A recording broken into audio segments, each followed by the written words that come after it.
Oke sahabat, para pecinta ternak sapi Bali, khususnya breeding sapi Bali indukan super.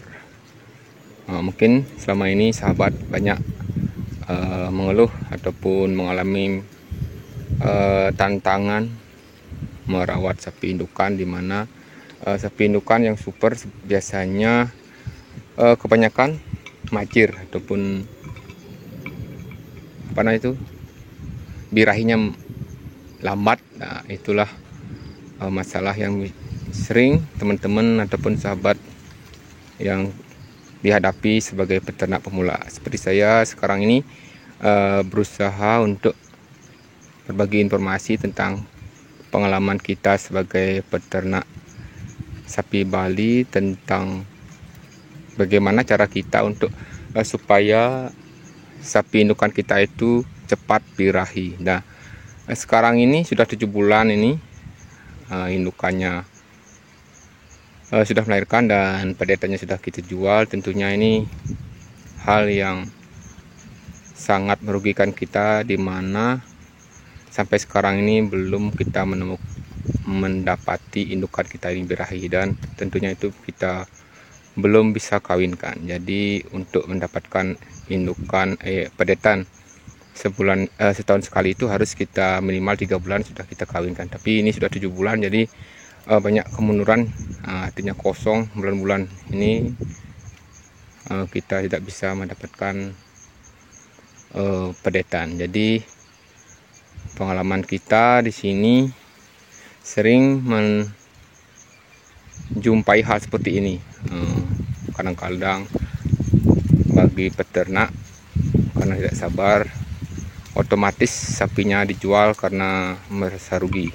Nah, itu sebagai problem kita sebagai peternak sapi Bali. Oke, untuk selanjutnya dengan tonton video sampai habis, kita akan berbagi informasi tentang breeding sapi Bali.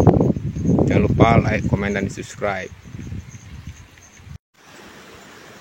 Oke sahabat, di sini kita merawat sapi kita ataupun memelihara sapi kita di sawah ini, dialih fungsikan.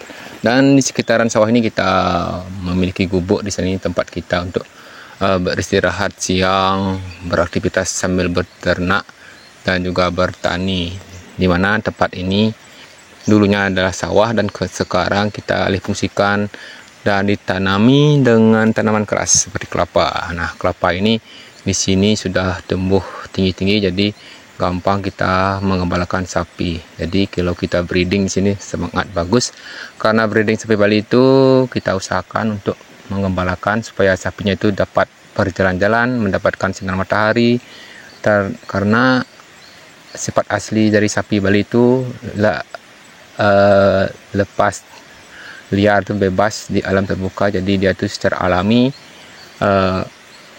sifatnya itu supaya tidak merasakan terkekang, jadi dia tidak stres. Kalau sapinya stres itu tentunya menghambat proses pertumbuhan ataupun proses birahi ataupun proses-proses alaminya. Jadi kita usahakan sapinya itu bebas berkeliaran di sini, tapi dengan cara kita ikat atau gembalakan di sini. Jadi pengalaman kita di sini sebagai breeding sapi, karena selama ini selalu banyak pengalaman kita mendapatkan indukannya itu lambat birahi, karena banyak yang tidak memperhatikan ternaknya, karena bisa-bisanya itu malam hari, sudah petang itu baru indukannya itu birahi, jadi tidak bisa kita bawakan ke pejantan. Jadi pengalaman kita ini sebagai breeding, satu itu adalah kendalanya di waktu birahi. Nah, sekarang untuk teman-teman yang sama-sama penghobi, mungkin sama seperti saya di sini belajar pemula. Nah, kita di sini bukan menggurui, tapi berkaca dari pengalaman kita dahulu, bahwasanya indukan itu kalau sudah masih produktif ataupun masih subur, tentunya itu pasti dia akan birahi lagi.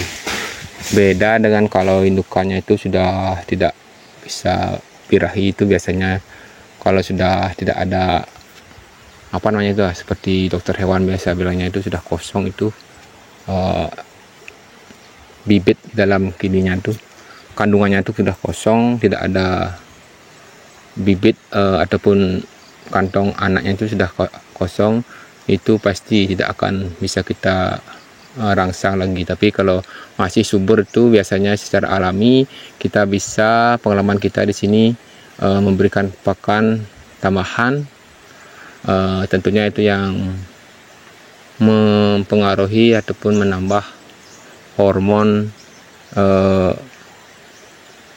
seperti merangsang sperma atau kesuburan dari kandungannya itu. Jadi pengalaman kita di sini sebagai peternak amatiran, ya peternak rumah kecil di sini kampung, kemarin sudah pernah kita informasikan pengalaman kita untuk memberikan pakan tambahan seperti tauge ataupun kecambah ya. Di sini sudah biasa, jadi kita dari mulut ke mulut itu hasil dari uji coba kita melihat di channel-channel YouTube juga.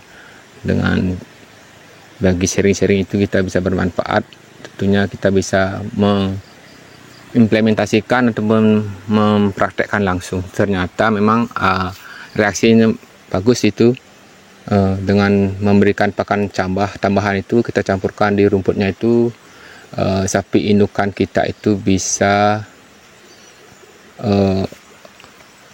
kita melihat ataupun mengeluarkan ciri-ciri sapinya itu birahi. Jadi mungkin satu hari awal-awal tuh kalau tidak suka sapinya itu harus kita campur di rumputnya.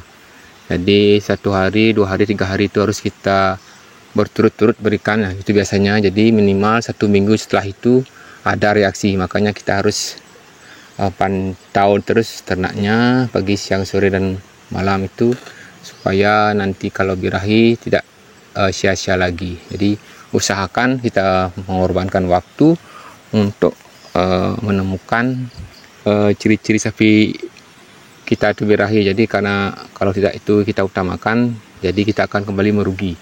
Nah, mungkin itu solusi yang bisa kita berikan sementara.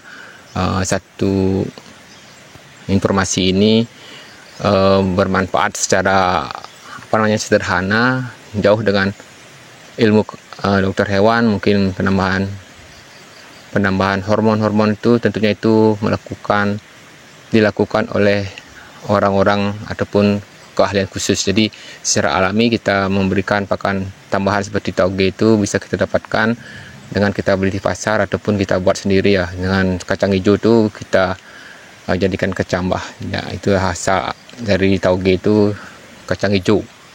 Jadi mungkin itu bisa kita tambahkan supaya sapinya bisa birahi. Oke, mungkin itu saja dulu informasinya. Mungkin di lain waktu bisa kita tampilkan lagi pengalaman kita tentang pemberian tauge ataupun kecambah pada indukan sapi Bali kita. Oke, jangan lupa like, komen, dan subscribe. Semoga bermanfaat. Sampai jumpa di video selanjutnya.